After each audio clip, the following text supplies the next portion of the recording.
con una gran diversidad cultural, económica y social, además de geográfica, y caracterizado por grandes desigualdades interregionales en los diferentes niveles. Hay que fortalecer instituciones productivas y democráticas en el ámbito regional y local. Un Estado descentralizado abre asimismo mejores posibilidades para un pleno ejercicio de los deberes y derechos de la población y una mejor participación de ésta en el desarrollo regional. La consolidación del proceso democrático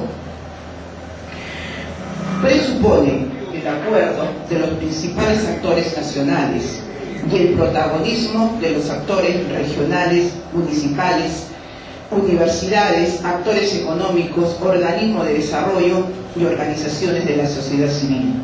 El cambio de autoridades, un nuevo gobierno, un nuevo Congreso, significa el reemplazo de los funcionarios responsables de la conducción del proceso de descentralización y una oportunidad para alimentar el proceso mismo. El proceso de descentralización no debe ser visto como un fin, sino como un instrumento para promover el desarrollo económico y el desarrollo humano mediante medidas como generación de empleo e ingresos, lograr un impacto en la superación de la pobreza y la consolidación de la democracia.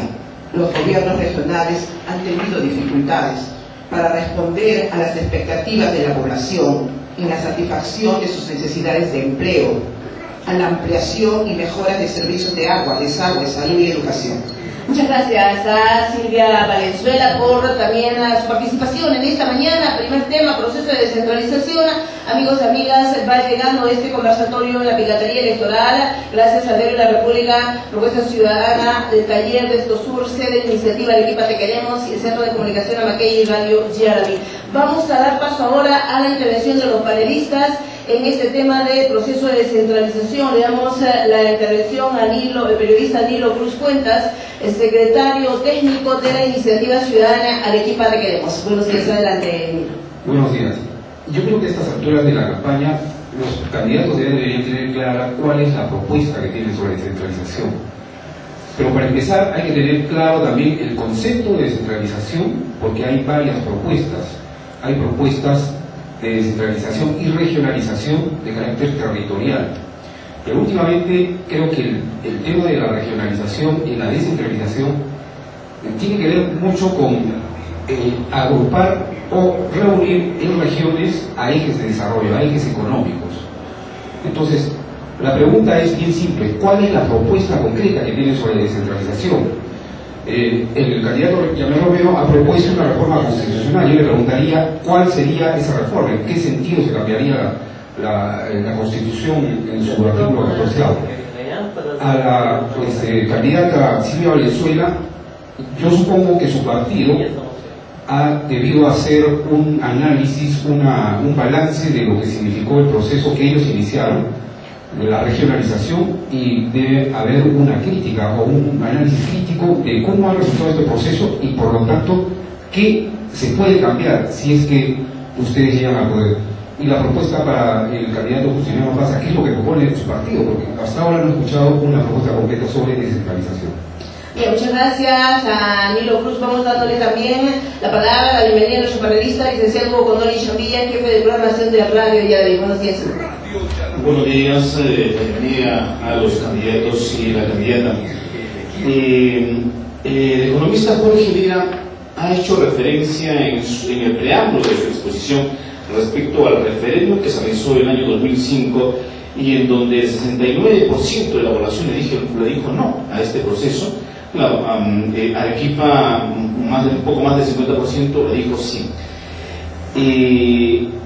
La mayoría de candidatos indican de que van a realizar una serie de enmendaduras dentro de lo que significa la Constitución. Ya me lo ha dado a conocer hace algunos instantes. ¿No creen ustedes que antes, haciendo referencia un poco a lo que también decía el candidato Yamel Romero, de poner la carreta antes de los caballos, decía, y hay que hacer todo lo contrario, ¿no creen que con esto igualmente estamos haciendo esto mismo? Porque ¿cuál es la importancia en todo caso que se le da, por ejemplo, a lo que significa la participación de la población? Si la población no quiere descentralizar el país, sencilla y llanamente se van a encontrar nuevamente con una roca dentro de lo que significa este proceso.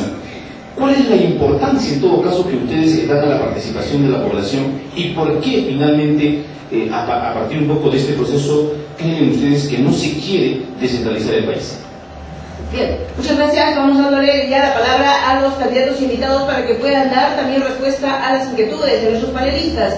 Vamos en primera instancia con el candidato Yamel Romero Peralta de Solidaridad Nacional. Ahora, como el año 2005, está sucediendo el mismo fenómeno.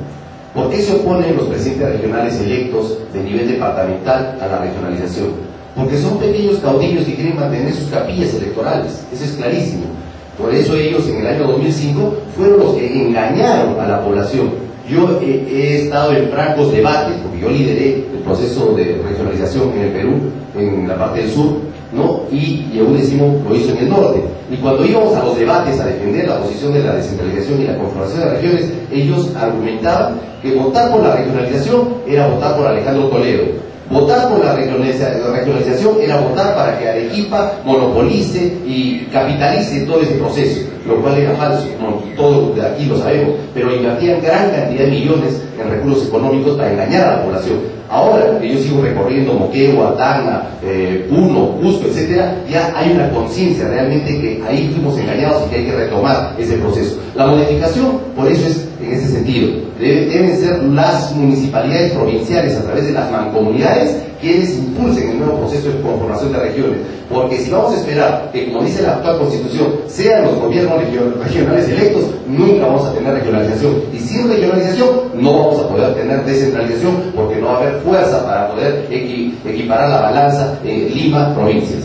Bien, muchas gracias por esta intervención al candidato Yamel Romero Peralta. Vamos ahora dándole la palabra también en esta oportunidad a Justiniano Paz Ordóñez de Gana Perú. Adelante. Sí, lamentablemente el tiempo es muy estrecho, pero vamos a ver qué proponemos. Proponemos, en primer lugar, profundizar el proceso de descentralización. Nosotros no queremos que las regiones sean unas mesas de paro, porque mientras no tengan autonomía política, mientras no tengan autonomía fiscal, social, no vamos a poder hablar de descentralización. Vamos a seguir siendo siempre dependientes del centralismo limeño.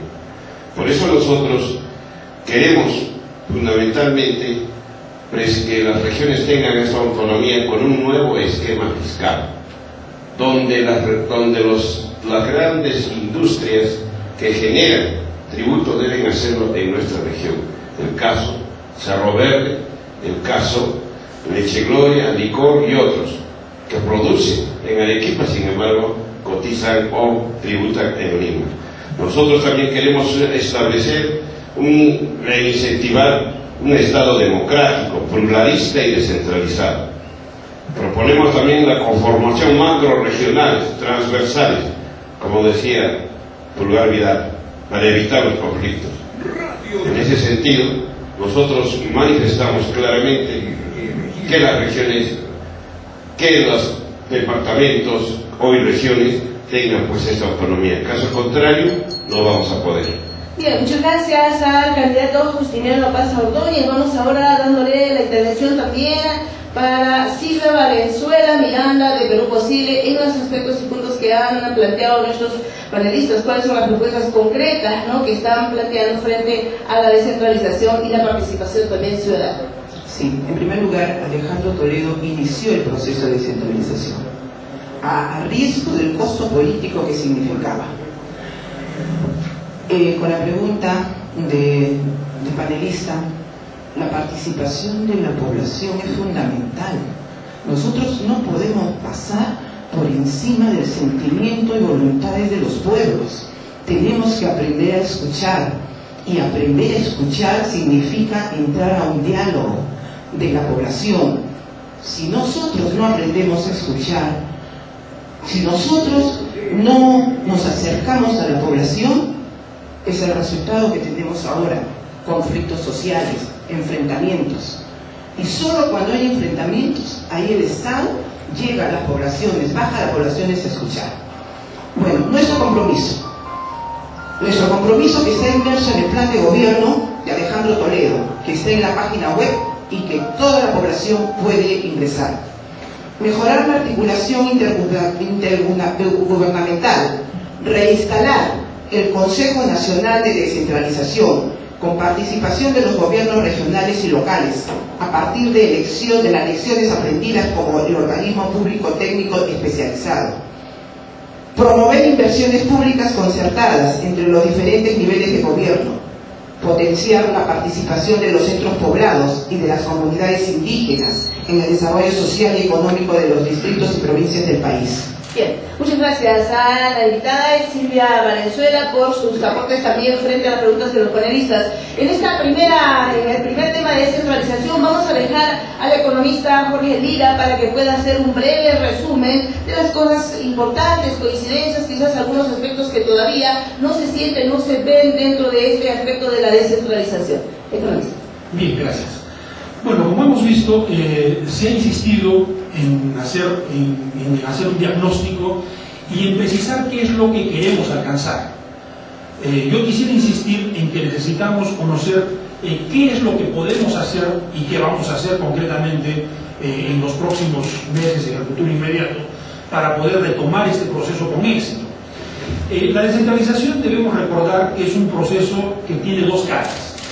Por un lado, es cierto, es transferir funciones, atribuciones, recursos desde el nivel central a los niveles, digamos, del interior del país. Pero también es afirmar el desarrollo para poder responder con eficiencia a esas responsabilidades de autonomía. Entonces aquí hay que tomar una serie de medidas que nos permitan no solamente contar con esa estabilidad jurídica y económica que nos tiene que dar el Estado desde el Poder Central, sino también con una serie de responsabilidades que debemos asumir como regiones.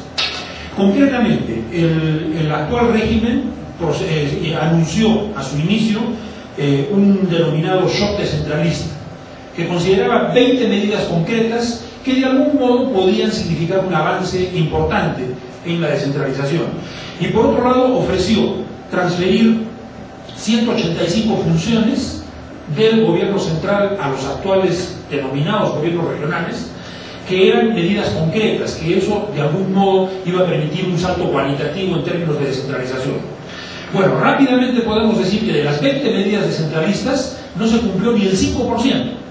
En realidad la mayor parte de esos ofrecimientos del shock descentralista no se cumplieron. La transferencia de atribuciones y funciones tampoco se cumplió y solamente se logró aproximadamente un 87% de transferencias y chocó contra una pared que es esta desigual distribución de espacios que tenemos en los actuales departamentos. Diferencias abismales que existen entre regiones en términos de población, en términos de capacidad de desarrollo, en términos de recursos naturales, de potencialidad productiva.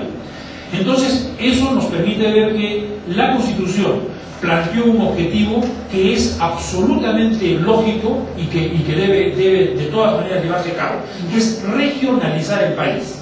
¿Y en qué consiste regionalizar el país? Es en establecer espacios al interior del territorio nacional que entre sí sean análogos, homogéneos en términos de capacidad productiva, porque si no, de otro modo estaríamos incentivando el desarrollo desigual del país. Entonces, concretamente, la pregunta sería, ¿cómo lo vamos a hacer? ¿Qué medidas vamos a adoptar? Se nos ha dicho que hay que cambiar la Constitución, pero ¿en qué? Exactamente qué es lo que hay que cambiar. En segundo lugar, se nos ha dicho por los otros participantes que se va a incentivar la democracia,